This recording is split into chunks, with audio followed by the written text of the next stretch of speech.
Net zero requires single world government and massive drop in public living standards. Expert warns.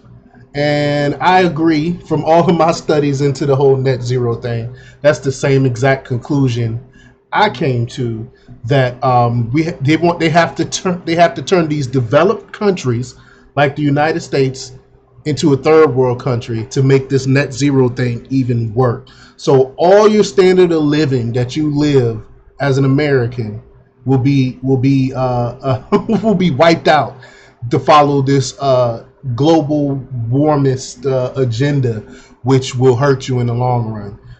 But before we get started, go ahead and hit that like button, share this out so we can get this information out there. Subscribe if you're not already a subscriber, and hit that alarm bell so you know when I'm putting out new stuff.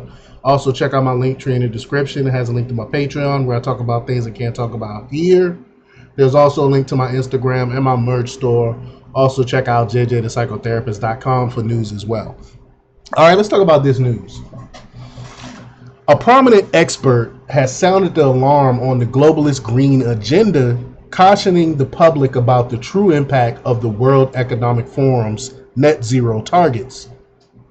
The net zero targets mandated by the WEF and the unelected globalist entity, the United Nations, require governments to comply. According to the UN's Agenda 2030, nations must significantly reduce carbon emissions by 2030, followed by complete elimination, excluding China, of course, because they are considered a non-developed country, but by 2050 as per Agenda 2050. So by 2050, we have to have no carbon footprint whatsoever, which is impossible. We don't have the technology in place to make this happen. They just make these numbers arbitrarily. No one asks, how did they come up with these numbers? How are we going to make it happen? What technology do we have to make it happen? They don't ask any of those important questions.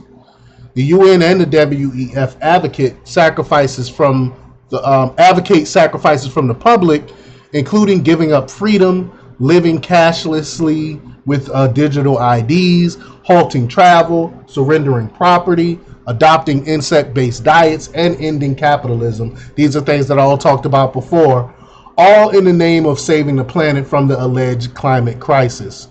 Despite claims of man-made climate change causing extreme weather events, net zero's massive investment yields absolutely no impact. Even with trillions invested, the looming Armageddon remains, offering no climate improvements for current and future generations. Again, they just want your money. They want the power and they want the control. Extreme weather events persist, a natural part of life, challenging net zero's proclaimed success. You know, we've always had natural disasters.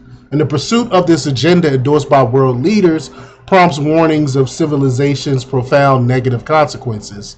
Experts, including Professor Michael Kelly, emphasized the agenda's ramifications, foreseeing potential erasure of 2 centuries' progress.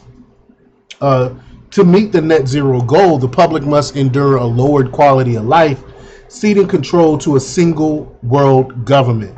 Professor Kelly dismisses the feasibility of net zero within current timelines, citing exorbitant costs exceeding $35 trillion and numerous technical challenges. That's what I was alluding to.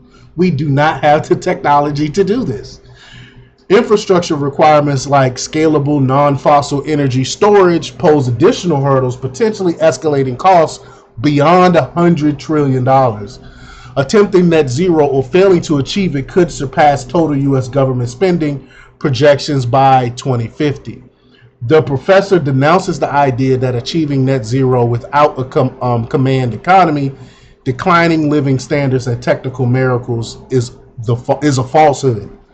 The silence of the authoritative bodies on these engineering realities is criticized, emphasizing the need for public awareness of net zero's true challenges. But they don't want you to be aware.